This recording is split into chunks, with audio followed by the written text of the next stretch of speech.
Hi, welcome to a quick mini lecture on the origins of strategy. So, a few things we're going to talk about today are just the academic origins. The Harvard Business School, which was founded in 1908, was one of the first schools to focus on the strategic concepts of management and not simply the functional aspects of administration.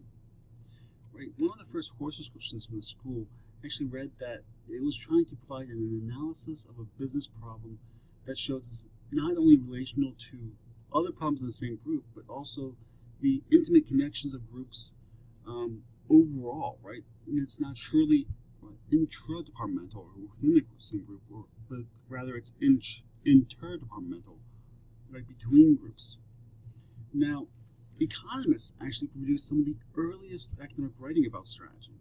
John R. Commons was an institutionalist who wrote about the business firms and their strategic or limiting factors.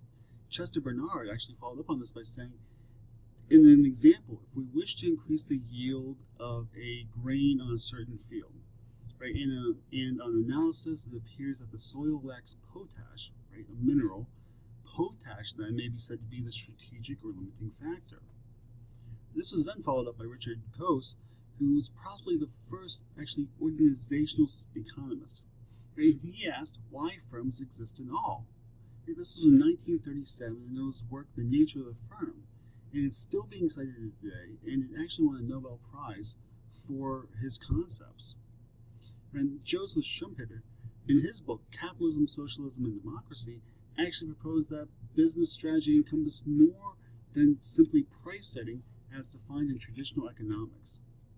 Then in 1959 came in the theory of the growth of the firm, right, by Edith Penrose. And she came out with this idea of resource-based thinking about the resources of the firm, right, these economic resources, and saying how the firm can utilize these resources to create strategy and competitive advantage. Now, by the 1960s, right, business schools really started to truly think about strategy as a part of business. Right? They looked at the strengths and weaknesses of companies and distinctive competencies. We know this today as SWOT, right? And it's only been 60 years.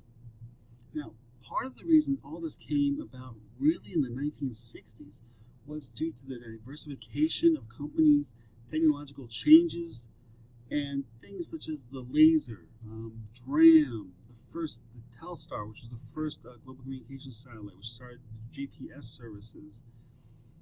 Let's see here, the cassette player came out at the same time. ARPANET, which is the precursor to the internet, the first instant message was sent in the 1960s.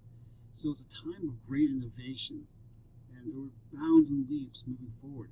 And this created complexity for business, right? And complexity in the business environment. Companies now faced strategic situations that they've never seen before, right? And at a pace they were unable to keep up with. Actually, by 1963, most large companies had actually set up or were in the process of setting up formal planning divisions and departments to meet this challenge. It was also at the same time that strategy consultants burst onto the scene. Right? One of the most prominent might be the BCG, or the Boston Consulting Group. You might be familiar with their work when the BCG growth share matrix, right, was saying how like high share market, low share market, high growth market, low growth market, whether it's a cash cow, a star, a dog.